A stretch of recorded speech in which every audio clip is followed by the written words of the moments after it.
Welcome વિદ્યાર્થી મિત્રો. આજે આપણે ચેપ્ટર નંબર 7 નો સ્વાધ્યાય દાખલા જોઈએ. આગળ આપણે થિયરીમાં સ્વાધ્યાય દાખલા 1, 2 અને 3 તો જોઈ ગયા. તો સ્વાધ્યાય દાખલા નંબર 4 થી આપણે ચાલુ કરીએ. તો 4 ની આપણે રકમ વાંચીએ. તમને કીધું કે દર્શાવો કે સદિશ A અને સદિશ B થી એક બનેલો જે ત્રિકોણ છે એ ત્રિકોણનું જે ક્ષેત્રફળ છે એ A ક્રોસ B ના મૂલ્યથી કેવું થાય? અડધું થાય. એવી રીતે આપણે સાબિત કરવાનું છે. પહેલા રકમ વ્યવસ્થિત જુઓ. સ્વાધ્યાય દાખલા નંબર 4 ટાઇટલ મારો. તમને કીધું કે એક સદિશ A છે અને આ કોઈ સદિશ B છે. આ બે સદિશો વચ્ચેનો ખૂણો દાખલા કે થીટા છે અને એનાથી એક ત્રિકોણ બને છે. જુઓ, આ તમે જોઈન કરી દો તો એક શું બની ગયું? આ ત્રિકોણ. તો આ ત્રિકોણનું જે ક્ષેત્રફળ છે એ તમને કીધું કે ભાઈ એનું જે ત્રિકોણનું ક્ષેત્રફળ છે એ A ક્રોસ B નું મૂલ્યથી અડધું છે. આવું આપણે સાબિત કરવાનું છે. તો સાબિત કરીએ. પહેલા ત્રિકોણનું ક્ષેત્રફળ મેળવીએ કે ભાઈ ત્રિકોણનું ક્ષેત્રફળ કેટલું થાય? ત્રિકોણનું ક્ષેત્રફળ A હોય તો A બરાબર શું થાય? 1/2. આ પાયો કહી દો કે આ B અને આ C કહી દો અને આ વેધ છે એ માનો કે H છે. તો ત્રિકોણનું ક્ષેત્રફળ શું થાય? 1/2 પાયો ગુણ્યા વેધ. પાયો કેટલો થાય? તો કે AB યસ અને વેધ કેટલો છે? H. એટલે ત્રિકોણનું ક્ષેત્રફળ A બરાબર 1/2. હવે પાયો AB એટલે એનું મૂલ્ય કેટલું થાય? આ સદિશ A છે એનું મૂલ્ય કેટલું થાય? Small a. એટલે ગુણ્યા સ્મોલ a અને H એટલે અહીં ધ્યાન આપો. આકૃતિ ઉપરથી sin θ બરાબર શું લખાય? સામેની બાજુ એટલે કે H ના છેદમાં પાસેની બાજુ એટલે કેટલી આવે? B. માટે H બરાબર શું લખાય? B sin θ. તો અહીંયા આ જે H છે એનું મૂલ્ય કેટલું થાય? B sin θ. એટલે ત્રિકોણનું જે ક્ષેત્રફળ આવે એને આ રીતે લખી શકાય 1/2 AB sin θ. જ્યાં θ એટલે ધ્યાન આપજો કોની વચ્ચેનો ખૂણો છે? સદિશ A અને B વચ્ચેનો ખૂણો છે. તો AB sin θ એટલે તો ખ્યાલ છે આપણે. એને કઈ રીતે લખી શકીએ? A cross B. તો A ક્રોસ B નું શું છે? મૂલ્ય છે. છેદમાં આ બે તો છે જ. તો આ સાબિત થઈ ગયું કે ત્રિકોણનું જે ક્ષેત્રફળ છે એ સદિશ A અને B એનો ક્રોસ ગુણાકાર એનું જે અડધું કરો તો એનાથી પરથી તમને ત્રિકોણનું ક્ષેત્રફળ મળી જાય. તો ક્યારેક તમને સદિશ A આપી દે, B આપી દે અને ત્રિકોણનું ક્ષેત્રફળ મેળવવાનું કહે તો ગભરાવાની કંઈ જરૂર નથી. ડાયરેક્ટ આ રીતે A ક્રોસ B કરી અને કરી શકો. ક્યારેક શું આપે કે તમને ક્ષેત્રફળ આપી દે કે ભાઈ ત્રિકોણનું ક્ષેત્રફળ છે એ 20 મીટર સ્ક્વેર છે. તો A ક્રોસ B કેટલું હોય? એનાથી A આપી દે, A સદિશ આપી દે, B સદિશ આપી દે. બરાબર કે કોઈ સદિશ A અને B થી એક ત્રિકોણ બને છે એનું ક્ષેત્રફળ 20 મીટર સ્ક્વેર છે. તો A ક્રોસ B મેળવો તો 20 દુને કેટલું થાય? 40 એમ. પછી તમે A સદિશ ગોતો અને B સદિશ ગોતો એવું કંઈ જરૂર છે નહીં. તો આ જે ટૂંકમાં સ્વાધ્યાય દાખલો છે ને એ આપણે નીટ અને JEE લેવલના કોન્સેપ્ટ માટે ઉપયોગી છે. બરાબર કે આના ઉપર ડાયરેક્ટ એવા ક્વેશ્ચન પૂછાય. કઈ રીતે? જો કે ભાઈ કોઈ સદિશ A છે અને સદિશ B છે તેનાથી બનતા ત્રિકોણનું ક્ષેત્રફળ 10 મીટર સ્ક્વેર છે. તો A ક્રોસ B નું મૂલ્ય મેળવો. તો તમે કહો કે અહીં તો A સદિશને થાય, B સદિશને થાય, તો અહીં નિશ્ચાયકની રીત હોય તો A સદિશ ને B સદિશ આપે તો ગણી શકાય ને. પણ અહીં A સદિશ અને B સદિશની કોઈ જરૂર નથી. તમને ખ્યાલ છે કે ભાઈ ત્રિકોણનું ક્ષેત્રફળ બરાબર શું થાય? A ક્રોસ B ના મૂલ્ય કરતાં કેવું? અડધું હોય. માટે A ક્રોસ B મૂલ્ય બરાબર શું થાય? 2A. A એટલે તો કે ત્રિકોણનું ક્ષેત્રફળ જે કેટલું આપ્યું અહીંયા 10 એટલે આ કેટલું થાય? 20. તો A ક્રોસ B નું જે મૂલ્ય આવશે એ કેટલું આવશે? 20 એકમ આવશે. જે એકમ હોય સદિશનો. બરાબર. તો આ રીતે આ કોન્સેપ્ટનો ઉપયોગ કરી અને તમે આરામથી ક્ષેત્રફળ આપ્યું હોય તો ક્રોસ ગુણાકાર મળી જાય અને ક્રોસ ગુણાકાર આપ્યો હોય તો ક્ષેત્રફળ મળી જાય. બરાબર. આ રીતના પણ ક્વેશ્ચન આવે એ પણ આપણે કરીએ. આ રીતના પણ ક્વેશ્ચન આવે કે સદિશ તમને આપી દે A બરાબર 2i caret plus 3j caret minus k caret અને B સદિશ આપી દે 4i caret plus 6j caret plus માનો કે 3k કેરેટ. આ એ અને બી સદિશ છે, એનાથી બનતો ત્રિકોણ છે. આ સદિશોથી બનતા લખજો ત્રિકોણ માટે ત્રિકોણનું ક્ષેત્રફળ મેળવો. તમે અહીં ગોતવા વર્ગી જાઓ કે ભાઈ અહીંયા ત્રિકોણનો પાયો નથી આપ્યો, વેધ નથી આપ્યો, તો કઈ રીતે ત્રિકોણનું ક્ષેત્રફળ મળે? અહીંયા આ કોન્સેપ્ટનો આપણે ઉપયોગ કરવાનો છે, બરાબર. તો પહેલાં આપણે શું કરશું, a ક્રોસ b મેળવી લ્યો. ત્રિકોણનું ક્ષેત્રફળ એટલે ખ્યાલ છે, ત્રિકોણનું ક્ષેત્રફળ a બરાબર a ક્રોસ બીનું મૂલ્ય કરતાં કેવું અડધું હોય. a અને b તો અહીંયા આપી દીધા. તો પહેલાં a ક્રોસ b મેળવો. ચાલો a ક્રોસ b મેળવીએ. બરાબર, આપણે ખબર છે નિશ્ચાયકનો ઉપયોગ થાય. પહેલાં શું મૂકવાનું થાય, i, j અને k. ત્યારબાદ a ના ઘટકો કેટલા છે, 2, 3 ને -1. પછી b ના ઘટકો 4, 6 અને 3. ઓકે, હવે આપણે નિશ્ચય કરતા આવડે છે. પહેલાં i, આ બેનો ગુણાકાર 3 તેરી 9, 9 માઇનસ 6 એકું 6 એટલે -6 પ્લસ સોરી માઇનસ જે આવશે જે એટલે આ બેનો ગુણાકાર 3 દુને 6 માઇનસ 4 એકું ને 4 પ્લસ k કેરેટ કૌંસમાં આ બેનો ગુણાકાર આવશે 6 દુને 12 માઇનસ 4 તેરી ને 12 એટલે માઇનસ માઇનસ પ્લસ 9 ને 6 15 i કેરેટ. અહીંયા પણ માઇનસ માઇનસ પ્લસ 6 ને 4 10 10 j caret plus 0 k caret એટલે k કેરેટ વાળું પદ આવશે નહીં. ધ્યાન આપજો, આ a ક્રોસ b આવ્યું છે. હવે એનું મૂલ્ય મેળવવાનું છે માટે a ક્રોસ b નું મૂલ્ય બરાબર શું થાય, અંડરરૂટ 15 નો વર્ગ 225 વત્તા 10 નો વર્ગ 100 એટલે કેટલા થાય 325. 325 નું જે સ્ક્વેર રૂટ થાય એ આપણે કેલ્સીથી મેળવશું. પહેલાં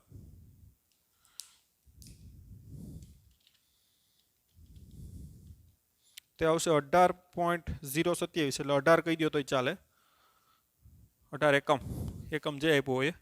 તો ત્રિકોણનું ક્ષેત્રફળ a બરાબર કેટલું થાય તો કે a ક્રોસ b ને બાય 2, અહીં સૂત્ર છે જ એટલે 18/2 એટલે 9 મીટરમાં હોય તો મીટર સ્ક્વેર, બાકી અત્યારે એમને લખો તોય ચાલે એકમ. તો આ રીતે તમને ત્રિકોણનું ક્ષેત્રફળ આ રીતે તમને આરામથી મળે.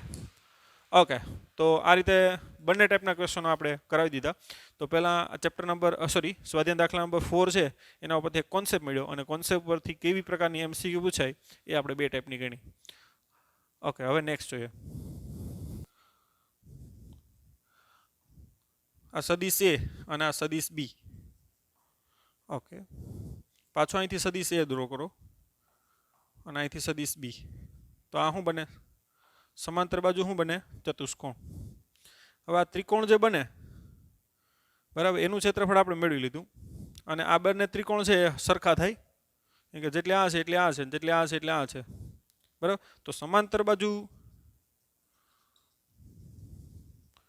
ચતુષ્કોણ નું ક્ષેત્રફળ મેળવવું હોય બરાબર શું થાય, 2 ગુણ્યા શું થાય, ત્રિકોણનું ક્ષેત્રફળ થાય ને.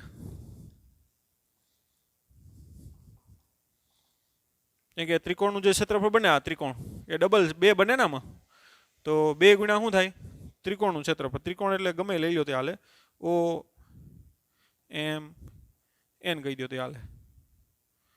ત્રિકોણ કયો, ઓ એમ એન. આ બે ત્રિકોણ સરખા બને છે તો સમાંતર બાજુ ચતુષ્કોણનું ક્ષેત્રફળ મેળવવું હોય તો 2 ગુણ્યા ત્રિકોણનું ક્ષેત્રફળ. અને ત્રિકોણનું ક્ષેત્રફળ એટલે ખ્યાલ છે a અને b થી જે ખબર છે ત્રિકોણનું ક્ષેત્રફળ છે એ કેટલું થાય તો કે a ક્રોસ b એનું જે મૂલ્ય થાય એના કરતાં અડધું હોય ત્રિકોણનું ક્ષેત્રફળ. આપણે હમણાં જ કોન્સેપ્ટ મેળવો તો 2 ઉડી જાય. તો સમાંતર બાજુ ચતુષ્કોણનું ક્ષેત્રફળ મેળવવું હોય તો a ક્રોસ b જ થાય.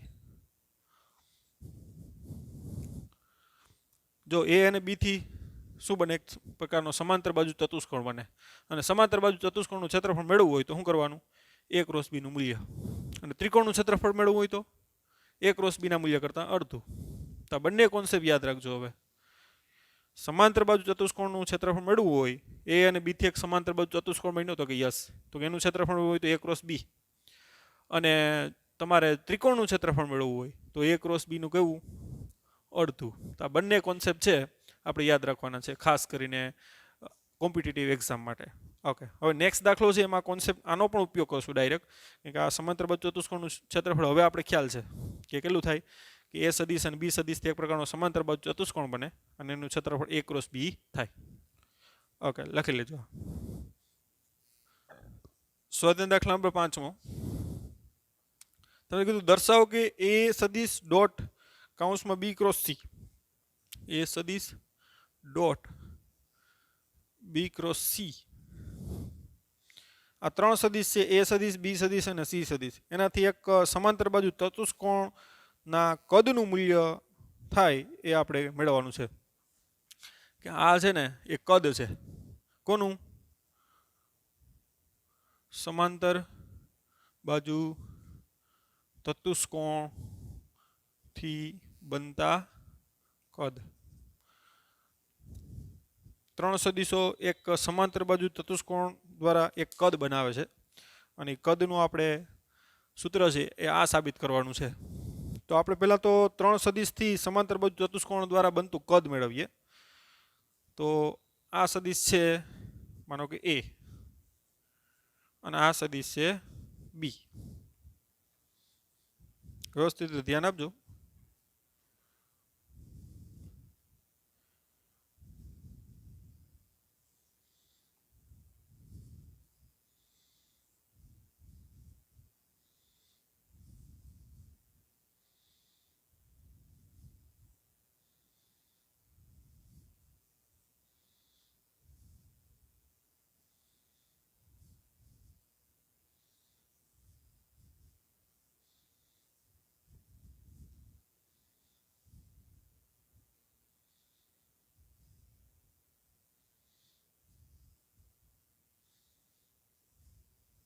ઓકે, તો આ થઈ ગયું એક સમાંતર બાજુ ચતુષ્કોણ, નીચે ઉપર પણ થાય એના દ્વારા એક કદ બને છે.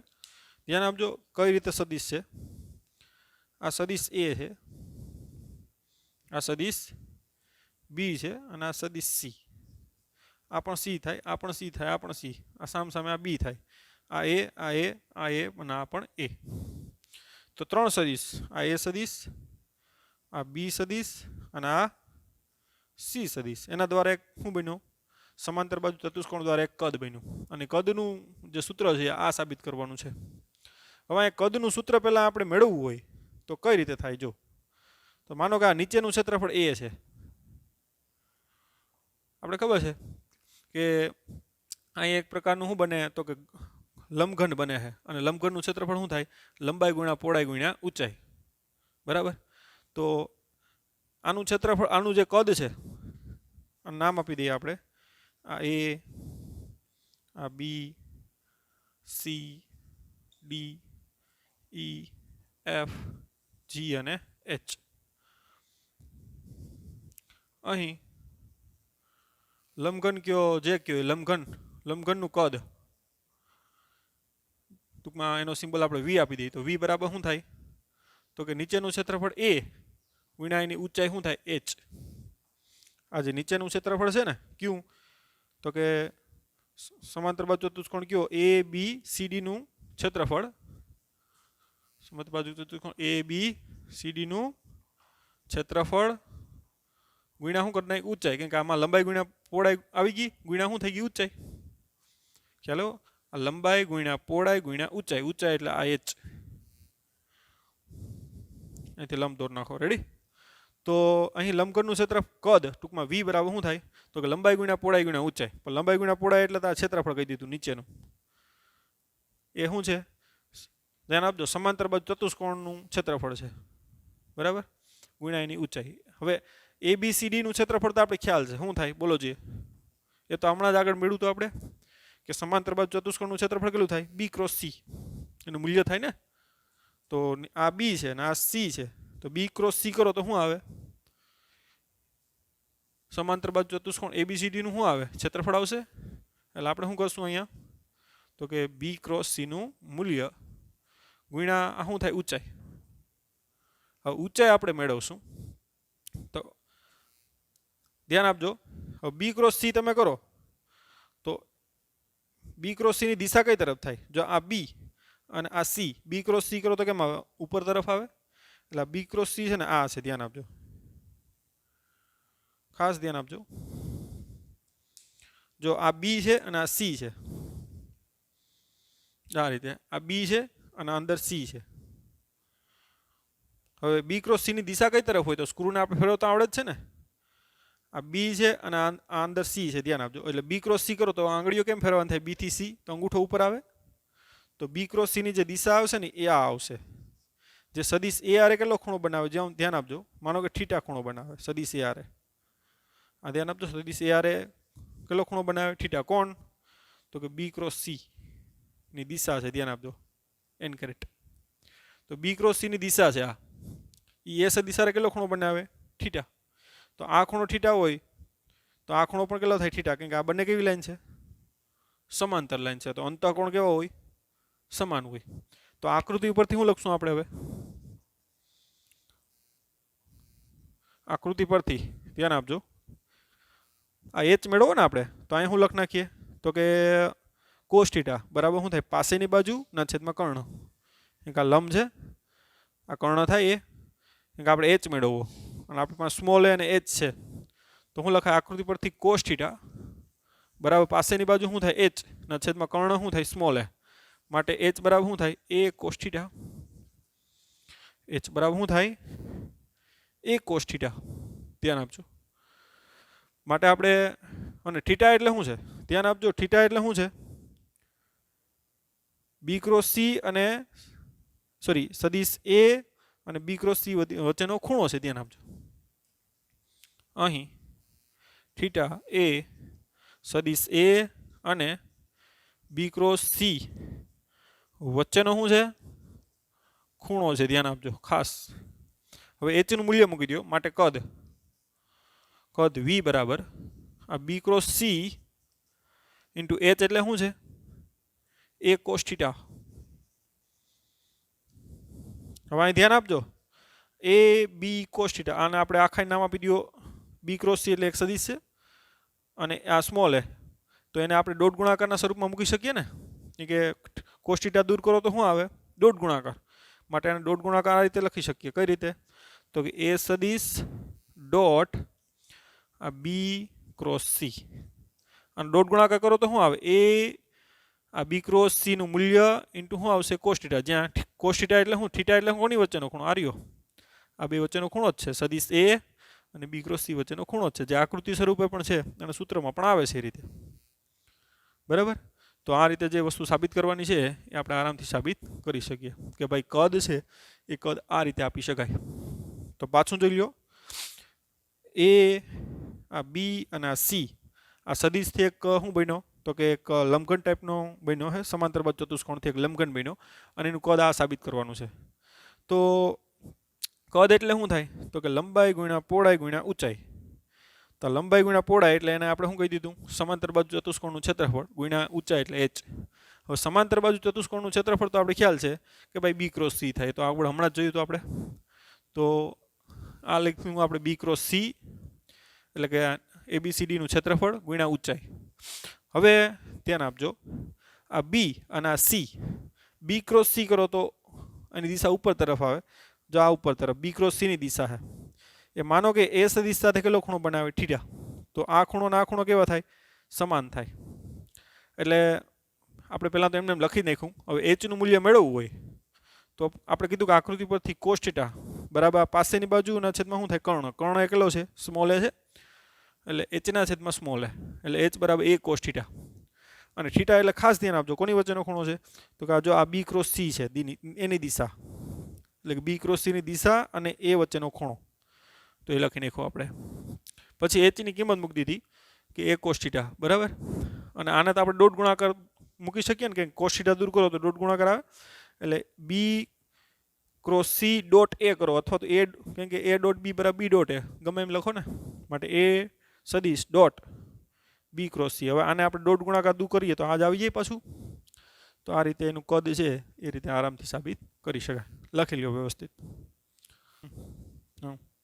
સ્વાધ્યાય દાખલા નંબર 6 તમને કીધું કે એક્સ વાય અને ઝેડ આ ત્રણેય ઘટકો છે એનાથી જેનો સ્થાન સદિશ આર અને પીએક્સ પીવાય ને પીઝેડ એના ઘટકો છે વેગમાનના, અને એનાથી બનતો સદિશ છે પી છે, એનું કોણીય વેગમાન એલ ના એક્સ વાય ઝેડ અક્ષના જે ઘટકો છે એ આપણે મેળવવાના છે.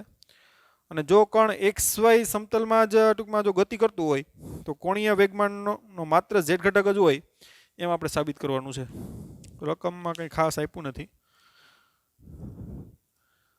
એક પદાર્થ છે જેનો સ્થાન સદિશ માનો કે કહી દો આ રીતે કે આર એક્સ આઈ કેરેટ, કે એક્સ અક્ષ વાય અક્ષ ને ઝેડ અક્ષમાં, એટલે આર એક્સ એનો ત્રિજ્યા છે એનો એક્સ ઘટક આર એક્સ આઈ કેરેટ વત્તા આર વાય જે કેરેટ વત્તા આર ઝેડ કે કેરેટ, અને એનું વેગમાન છે ધ્યાન આપજો રેખીય વેગમાન, એના એક્સ ઘટક પી એક્સ આઈ કેરેટ કહી દો, પી વાય જે કેરેટ અને પી ઝેડ કે કેરેટ.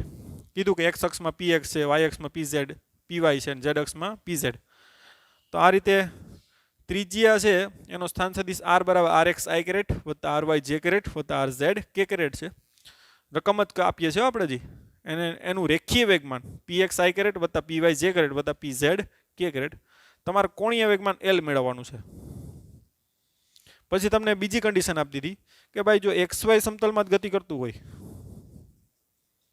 પદાર્થ છે એક્સ વાય સમતલમાં શું કરતો હોય, ભ્રમણ કરતો હોય અથવા ગતિ કરતો હોય, તો સાબિત કરો કે જે કોણીય વેગમાન છે એને માત્ર કયો ઘટક હોય, ઝેડ ઘટક હોય એ સાબિત કરતો હોય. તો કોણીય વેગમાનનો ઝેડ ઘટક જ હોય એમ શું કરો, સાબિત કરો એમ. બરાબર. તો આ બે વસ્તુ મેળવવાની છે. એક તો પહેલાં આપણે કોણીય વેગમાન મેળવશું, ત્યારબાદ જો એક્સ વાય સમતલમાં ભ્રમણ કરતો હોય પદાર્થ તો એના માટે સાબિત કરશું કે એના કોણીય વેગમાનનો માત્ર કયો ઘટક હોય, ઝેડ ઘટક હોય.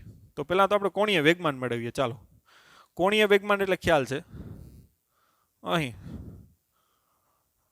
કોણીય વેગમાન એલ એટલે ખ્યાલ છે, કોણીય વેગમાન એલ બરાબર શું થાય, આર ક્રોસ પી થાય. આર ક્રોસ પી એટલે નિશ્ચાયકના ફોર્મમાં લખશું આપણે. પહેલાં આઈ જે કે કરશું આપણે, આઈ જે અને કે, પછી આર આવે ને આર, એટલે આરના કયા ઘટક આવે, એક્સ ઘટક આર એક્સ સીધો, વાય ઘટક આર વાય આર ઝેડ, અને પીનો પી એક્સ પી વાય અને પી ઝેડ. ઓકે, હવે નિશ્ચયક કરો. પહેલાં આઈ, પહેલાં આ બેનો ગુણાકાર આવશે એટલે શું થાય, R Y into P Z minus R Z into P Y minus જે, કાઉન્સમાં શું આવશે, આ જે એટલે આ આવે, પહેલાં આનો નાનો ગુણાકાર એટલે શું થાય, R X into P Z minus R Z into P X, પછી કે કેરેટ. કે કેરેટ એટલે શું આવશે, આ ચારનો ગુણાકાર આવશે, આ કોલમના રો ભૂલી જવાની, એટલે આ ચાર આવે એટલે આમ ગુણાકાર થાય, આર એક્સ ઇન્ટુ અહીં કે કેરેટ આપણે અહીં કરી નાખીએ, R X into P Y minus R Y into P X. Okay, તો આ કોણીય વેગમાન ટૂંકમાં એક્સ ઘટક છે, આ વાય ઘટક છે અને આ ઝેડ ઘટક એમ કહી શકો. તો આ તમે કયું કોણીય વેગમાન જે પેલું મેળવવાનું કીધું એ કે ભાઈ એક્સ વાય ને ઝેડ ઘટક મેળવો, તો આ એનો એક્સ ઘટક છે, આ એનો વાય ઘટક છે અને આ એનો ઝેડ ઘટક છે. કોનો, તો કે કોણીય વેગમાનનો. હવે બીજો ક્વેશ્ચન કે જો આ દાખલા કે પદાર્થ છે, ધ્યાન આપજો, આ ઝેડ અક્ષ છે, આ એક્સ અક્ષ અને વાય અક્ષ, ના ઝેડ અક્ષ, ઝેડ અક્ષ એ ટૂંકમાં એની ધરી છે, ધ્યાન આપજો, ભ્રમણ અક્ષ છે. હવે એક્સ વાય સમતલમાં ગતિ કરતો હોય પદાર્થ, એક્સ વાય સમતલમાં ગતિ કરતો હોય તો શું થાય, તો કે આર ઝેડ બરાબર 0 થાય. શા માટે, કે ઝેડ અક્ષ ઉપર તો ગતિ કરે છે ને, તો એના ઉપર રહેલા દરેક જે છે તો એની ત્રિજ્યા કેવી થશે, 0 થાય. હું તમને આ કહું કે આની ત્રિજ્યા થાય, એક્સ અક્ષમાં વાય અક્ષમાં ત્રિજ્યા થાય, ઝેડ અક્ષમાં ત્રિજ્યા કેવી થાય, 0, કેમ કે એ તો ભ્રમણ અક્ષ છે. એટલે પહેલાં તો આર ઝેડ બરાબર 0 મૂકવાનું થાય. બરાબર. અને ત્યારબાદ શું 0 મૂકવાનું થાય તો કે પીઝેડ પણ કેવું થાય 0 કે પીઝેડ એટલે શું થાય એમ વીઝેડ અને વીઝેડ એટલે શું થાય ઝેડ ધરી ઉપર રહેલા જે બધા જે છે ને એનો રેખીય વેગ કેવો થાય 0 કેમ કે વીઝેડ એટલે શું થાય આર ઝેડ ઇન્ટુ ઓમેગા થાય જ્યાં ઓમેગા એટલે આનો શું થાય કોણીય વેગ પણ આર ઝેડ જ 0 છે એટલે પીઝેડ પણ કેવું થાય આ રીતે 0 કેમ કે ભ્રમણકક્ષ ઉપર રહેલા દરેક કણ છે એનો વેગ 0 થવાથી એનું વેગમાન પણ કેવું થાય 0 એટલે જો XY સમતલમાં ગતિ કરતું હોય ને તો બે વસ્તુઓ તમને ખબર હોવી જોઈએ કે ભાઈ એની ત્રિજ્યા RZ કેમ કે Z અક્ષ ઉપર તો રહેલા છે જે કણો બધાની ત્રિજ્યા કેવી થાય 0 અને PZ પણ કેવું થાય 0 માટે બે કિંમત અહીં મૂકી દો તો L સદિશ બરાબર શું આવશે જો PZ 0 મૂકો તો આ 0 થઈ જાય RZ 0 મૂકો આ 0 થઈ જાય એટલે આ પેલું પદ 0 થઈ જાય ધ્યાન આપજો આ બે 0 0 મૂકો આમાં પછી આ પદ જો PZ મૂકો એટલે આ 0 થઈ ગયું RZ 0 મૂકો એટલે આ 0 થઈ ગયું 0 - 0 એટલે એ પણ 0 અને આમાં જો તમને RX PY 0 નથી RY PX એ પણ 0 નથી માટે આ પદ જ રહી ને માટે L બરાબર શું રહે તમારું પદ RX PY minus RY PX into K caret એટલે જે સાબિત કરવાનું હતું કે ભાઈ એનો કોણીય વેગમાનનો માત્ર કયો ઘટક હોય Z ઘટક હોય એ સાબિત કરો તો જ્યાં Z ઘટક જોઈ શકો કે K કેરેટ છે આ બે અહીંયા મૂકી દો આમાં RZ બરાબર આમાં 0 મૂકી દો અને PZ 0 મૂકી દો અને પદ મેળવો એટલે આ 0 થઈ જાય આ 0 થઈ જાય માત્ર આ પદ રહી તો આ રીતે કહી શકો કોણીય વેગમાન માત્ર કયો ઘટક હોય તો કે Z ઘટક હોય કે K કેરેટ જ આવે છે તો આ રીતે તમે આ બંને છે એ આરામથી કરી શકો સ્વાધ્યાય દાખલા નંબર 6 અને આરામથી ગણો